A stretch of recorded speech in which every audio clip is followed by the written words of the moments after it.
उधर बेंगलोर में एक ट्रस्ट में घपले का मामला सामने आया है। बेंगलोर की जामा मस्जिद ट्रस्ट के सेक्रेटरी ने बोर्ड के मेंबर अफसर कादरी पर इल्जाम लगाया है कि कब्रिस्तान के पैसों में बड़ा घोटाला हुआ है, जिसके लिए उन पर एफआईआर दर्ज कराई। इसके बाद बोर्ड मेंबर ने भी सेक्रेटरी उस्मान शरीफ पर बदउनवानी का इल्जाम लगाया है और उन्होंने भी एफआईआर दर्ज कराई। सदा इत्तेहाद के तंजीम के लोगों ने मुतालबा किया है कि मस्जिद और ट्रस्ट के जो भी मामलात हों वो आवाम के सामने न लाए जाएं, बल्कि खुद ही इसका हल निकाला जाए। मीडिया से बात करते हुए दोनों एक दूसरे पर इल्जाम लगा रहे हैं।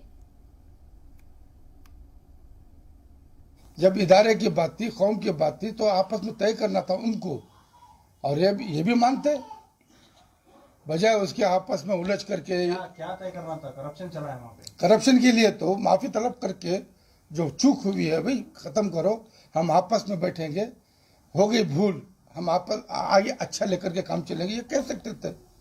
बजाय ये कहने के ये मैं तुम्हें जब चले गए तो क्या मतलब है? ये हमारी बेइज्जती, इस्लाम की बेइज्जती, मुसलमानों की यही शराफत दिखाना था क्या प्रेस क्लब में? कहीं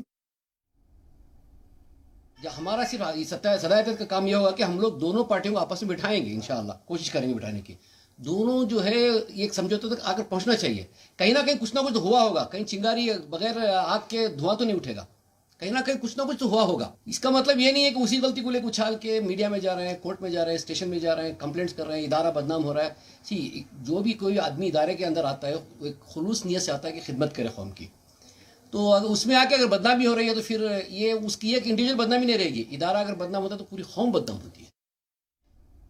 उधर कोरोना के खिलाफ मुल्क भर में कोरोना वैक्सीनेशन मुहिम जारी है। इसी कड़ी में बेंगलोर के शिवाजी नगर इलाके में भी बड़े कैंप का इनेकाद किया गया। मकामी एमएलए रिजवान अरशद ने इसका इफ्तिताह करते हुए सभी से वैक्सीन लगवाने की अपील की। इस दौरान एक दिन में 3000 से ज्यादा लोगों ने वैक्सीन की डोज ली। इस दौरान डॉक्टरों ने लोगों के जहन से वैक्सीन को लेकर पैदा हुई गलतफहमियों को दूर करने के लिए कई अहम बातें बताई।